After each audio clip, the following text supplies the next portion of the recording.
Chairman Davison for holding today's hearing.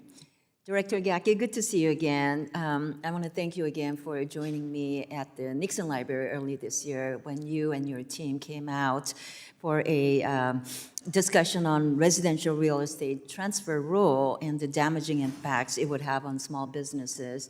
We did receive positive feedback from those who attended, and so I really wanted to thank you. I'll touch on that topic a little later, but I want to start my questioning with you regarding the student aid fraud.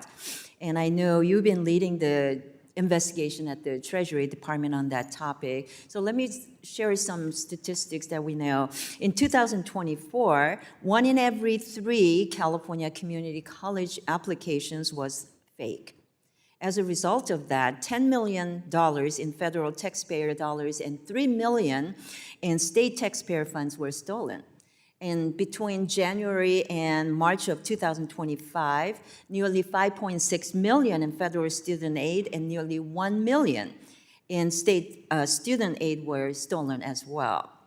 So last year, I led a letter to Department of Education calling for a federal investigation into that crisis because Gavin Newsom and the California government were failing to address that issue.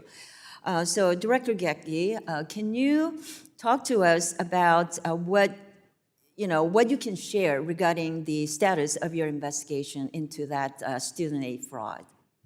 Well, Representative Kim, thank you for that question. I also want to thank you for welcoming me and my team to your district and the Nixon Library a few months ago. And thank you for your leadership on the issue of student aid fraud. What FinCEN has found is that fraud rings are using stolen and fraudulent identities to enroll in educational institutions and unlawfully acquire federal student aid. And the schemes are resulting, as you noted, to losses to the federal student aid programs, and sometimes real students face difficulties enrolling in classes because of it. And, in order to, we see scammers creating ghost students. Fraudsters can illegally obtain PII to impersonate someone and pose as a legitimate student.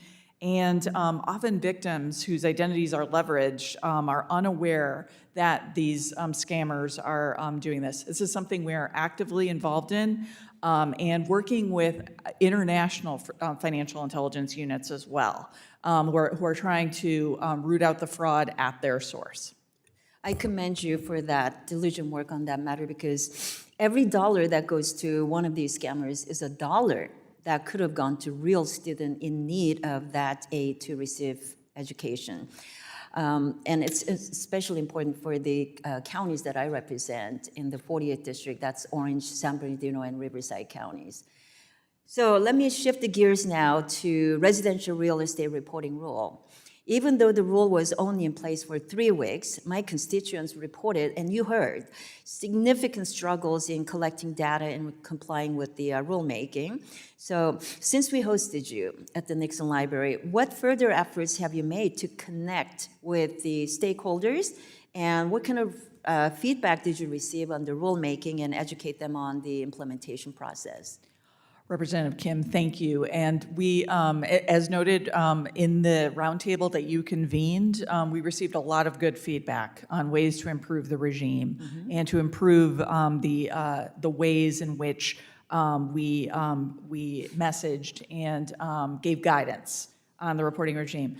The residential reporting rule, though, having now been challenged and vacated by the district court in Texas, that decision is in litigation. It's something FinCEN is appealing through the Department of Justice, and we will work through the legal system to resolve that.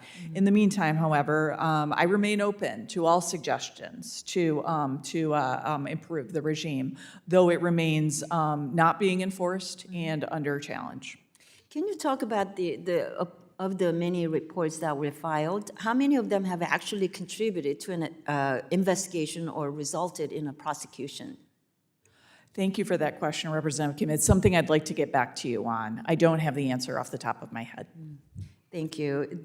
Definitely, there needs to be a delicate balance in that rulemaking and consider feedback from market participants and law enforcement to ensure that we are not overburdening our small businesses, but also providing information that law enforcement actually utilizes.